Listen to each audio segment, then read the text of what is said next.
Welcome everybody. So today we are trying to address something which is very sensitive considering the current scenario. Now I have two images here.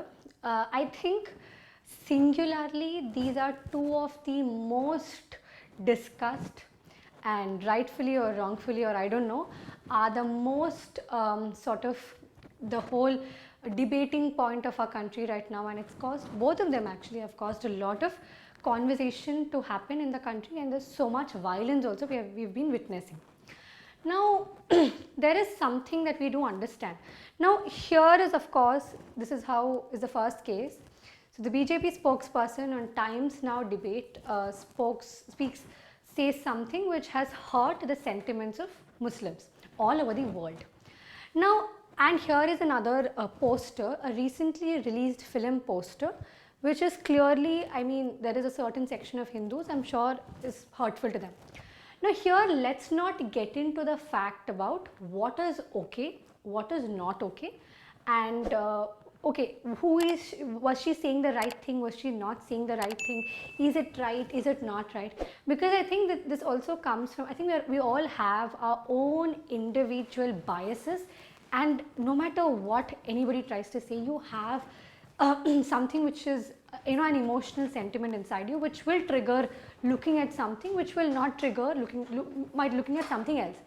Okay, the fact of the matter is that irrespective of something is right or wrong, and sometimes even right or wrong is irrelevant, and that is not a point of conversation if there are enough people who are hurt by it. Now I chose to take this matter after a while when everything else has settled down, because I think whenever you talk to people about something which has just happened, or you know, about a fight that has just happened, and you try to talk to somebody involved in the fight and say, hey, calm down, nobody is going to listen to you. But after a while, once things are a little on the quieter side, when you go and talk to somebody, I think this is what you should have done, maybe there's a better chance for people to hear you, right? That is exactly something that I've been trying to do. Now here, I think I don't want to get into the whole communal angle to it, because at the end of the day, you can argue about it all your heart and have the patience to fight about it the whole day, but that's not going to give any result which is going to take our country in any sort of a futuristic direction. So I don't want to get into that whole conversation. The second point is that here I'm addressing a very important conversational topic. One is freedom of speech or freedom of expression.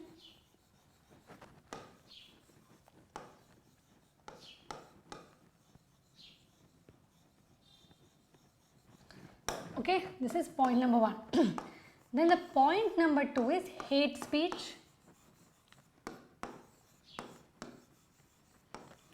Now I would say singularly these two have got to be the most sort of debatable issues of the modern day world. Now in India, I think these two incidents have obviously caused a lot of conversation, but even before that also there was some Haridwar, some religious sort of a convocation that has incited some hate speech, and even the Supreme Court was also, there were a lot of PILs registered asking against, you know, better laws for hate speech. Then of course the famous sedition, which has always questioned how much really is the freedom of speech and expression valid in our country. So here are 2 points. Now there is, I am going to take here with respect to sedition. Now sedition is an other topic that we have discussed, and I'm sure you can find it in the YouTube channel or, you know, or classes or somewhere else. We have discussed about sedition. Now hate speech, I am taking, you can take any case here, you know, these are both available in front of you for you to definitely understand the context better, but I am taking a recent Haridwar example, because that was a solicited hate speech. Okay, let us try to understand this. Here we are talking about an abuse of freedom of expression and an abuse of hate speech, plus we are also asking if it's really abuse. That means I am asking myself this question: if I am saying something, how much part of it is part of freedom of expression, and at what point it becomes hate speech. So clearly, if there is an abuse of freedom of expression, that means abuse of Article 19, it is going to result in something that we realize as hate speech. Now let us understand something very, very clearly here. Having a certain amount of acceptance, having a certain amount of empathy, irrespective of what your personal belief is very, very important, not just to survive a country like ours and keep the country's nationalism and spirit going, but also on an individual moralistic angle also. It's very important for you to be accepting and for you to be just accepting anybody around you, because you are one country, and irrespective of what the personal beliefs that you have or an ex other person has, it is irrelevant, because here you're not trying to get into a marriage, or you're not trying to live together in one roof trying to get your belief system right. You are trying to coexist in the most beautiful way possible so as to benefit each other. That is the whole angle. So don't get into the whole concept. I think it's a very irrelevant argument and a time waste if one is focusing too much on, I don't know, I'm hurt by this. You are hurt. That is a very important emotion in this country, and that is why we are discussing what is right and what is wrong, and where are we drawing the line in terms of right and wrong. I'm talking in terms of these two words, right? So freedom of expression has always been a very, very important discussion point in our country, because you have to remember that during the freedom struggle, civil liberties were the most important ask of our country, and that's why you will realize that in a country like Pakistan, civil liberties are not very important, because the Indian national movement, or maybe the freedom struggle to get independence, was not as strong in the areas of Pakistan as it was in India. And that is why in India, civil liberties, what have been translated into fundamental rights. You have to remember, freedom of expression is also a fundamental right. Now that has been a very, very important point. Now rights are something that is very important to a country with a strong colonial legacy. We have been deprived of our rights all our lifetimes, for generations altogether, for centuries altogether. So for us, a fundamental right is invaluable. There's no discussion point about it. At the same time, we are a country that's coexisting with so many communities so beautifully. I think I have a personal issue if anybody tries to make our country seem like, oh, you know what, people can't coexist in this country. Oh, you know what, this is a country that's been treating a particular community bad, or this is a country that's not being treating its people right. That's not fair. Come on, we see mishappenings happening everywhere in the entire world. And if one goes on to pointing out, I think there are more reasons why you should call a country like, say, China, that's been treating its minorities really bad on account, and say US has got the most highest amount of gun violence is going on right now. There is abuse everywhere. We're still asking about the Middle Eastern countries and where the rights of women stand there. It's a very uneven world. It's a very unfair world. And I feel like when you look at the circumstances everywhere in the world, I think I am very proud to say I am an Indian, because I think we've established a system where people can live together so beautifully. So let's not get into the whole part of it. Now, irrespective of who you are or which community you come from, it's irrespective. The larger fact is that you cannot hurt anybody's sentiments, especially when it is as important to a person as religion is. Why all of it becomes a huge conversational topic is when religion is added. Correct? Religion is something that is very important. Now, religion is something which is very, very important to all of us, whether we are religious or not. It's just important, because I think it's just the way it's been functioning.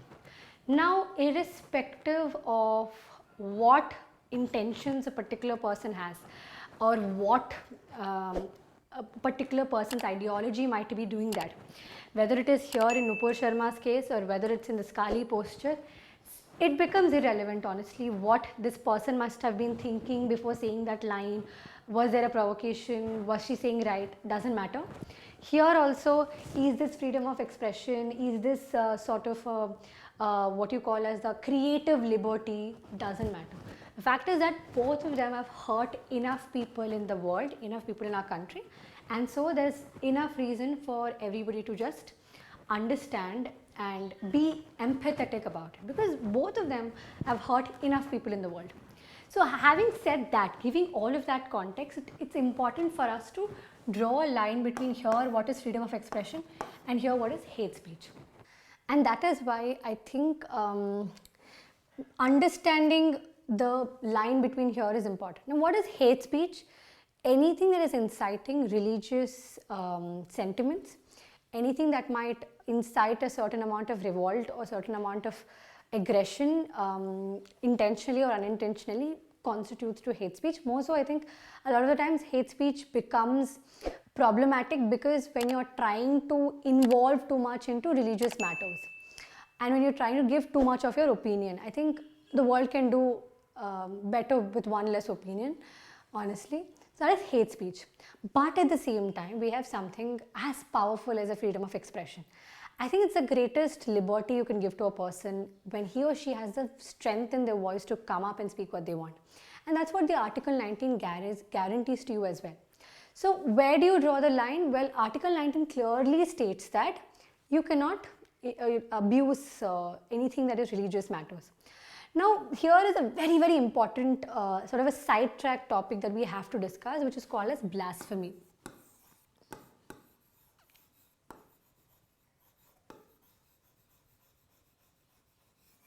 Okay, very important.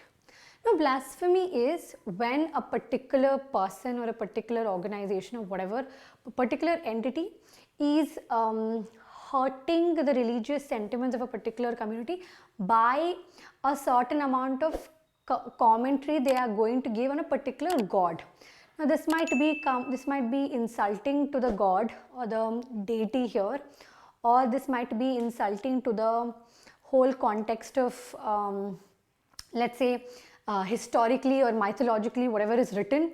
It might be something that you are trying to give a contradictory opinion on something that's well established for many, many years in terms of scriptures or whatever, or you're trying to have a commentary about you're trying to have a commentary and you're trying to pass a comment on the god or on the deity of a particular religion. That counts to blasphemy. Now, there was a infamous book, 1927, it's called as Rangili Raspuri, which is basically this book which has incited a lot of communal aggression, where they must have talked something negatively about Prophet Muhammad exactly. I don't know, but the whole point of it, it's also actually one of the biggest credit for the partition has been given to that book, because it's incited enough aggression, incited enough communal violence in the country in 1927. That's also one of the reasons why today we have two different countries, one definitely on communal lines and another which is clearly having conflicts on communal lines. So here you have already a historical example dating many, many years ago that whenever you try to hurt religious sentiments or whenever you're trying to involve in anything religion, it might hurt somebody and that might lead to serious communal violence. So on some account of a moral responsibility that you're giving, yes, every person needs to be mindful of what they're saying here, irrespective of what they believe is right or wrong. That doesn't matter, is there.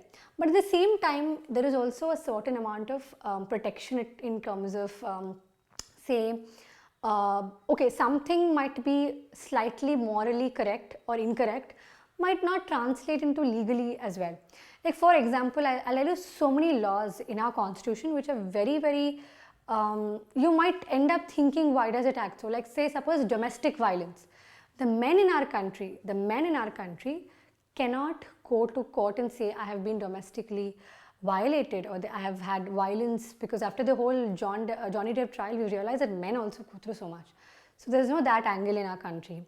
Then adultery is also not punishable for women. It's something that women are excused of. Men are still allowed to give maintenance. So there are so many laws here you're debating. Let's not go into the historical part of it. That is again, we'll talk whether if a law is correct or wrong in another topic of discussion. But here we do understand that legality is different, constitutionality is different, and what you are thinking in terms of on an individual level is different. Now, constitutionality of it. Let's understand how did the courts react to it.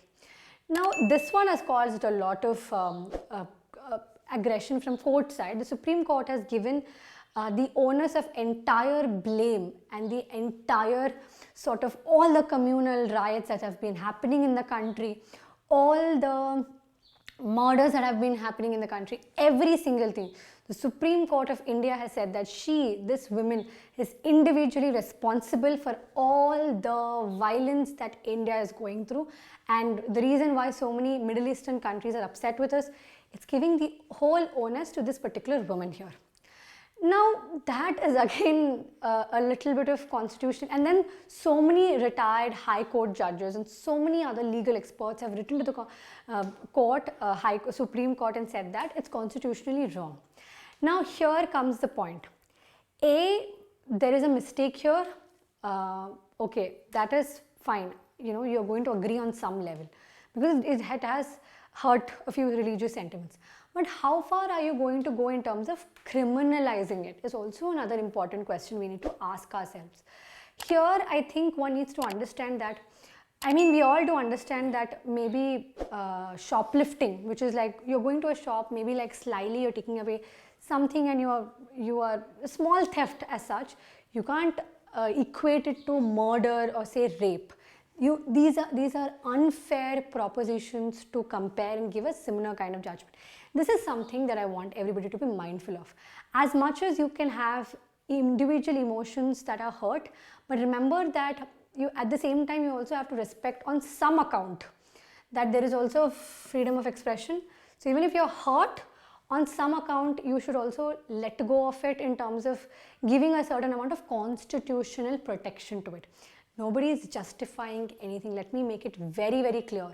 All that we're trying to put it out here is that it requires a certain amount of degree of maturity and a certain amount of legal understanding to realize that you should be able to look at a matter totally differently, keeping your individual prejudices aside and individual opinions aside and looking at it from a constitutional part only. Now, something that I do believe in is that where do you draw the line, which is the entire question, is that you as an individual have to be mindful of hurting anybody here, religiously, region-wise, caste-wise, gender-wise. Gender sensitivity is also important. LGBTQ sensitivity, all of them are important. And I think as modern day citizens, it's important for us to understand the importance of it. And the second part of it is that if at all something that you must have said or something that somebody must have said has incited unnecessary trouble, which might not have been your intention in the first place, or which might have been blown out of proportion, or it might be something that is wrong but not wrong, but whatever the gray shades are. There's so many cases that happen on a regular basis like that. Sedition cases, so many times you're always asking yourself the question, is it worth jail in this scenario? Is it really that big a crime to say something of that sort and put into jail? It's a question that one consistently asks during sedition. I think this is also a question that one consistently needs to ask even during the time of hate speeches and when a certain amount of community is hurt as well.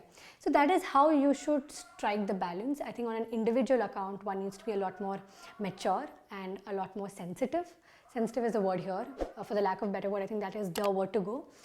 And then I think on another level, on a constitutional level, on a legal level, on another level, I think we also need to be mindful of where we are going. Because at the end of the day, this woman has been given enough death threats to scare any human being on any humanity level. She's been given open beheading calls, so which is also scary. She's an individual of this country, she's a citizen of this country. A certain amount of protection needs to go to her as well. So in that perspective, when I try to put it all together, Yeah, it is a very complicated situation for us all to navigate from, but I think a lot of sensitivity, a lot of maturity can help and take a long way. Thank you so much.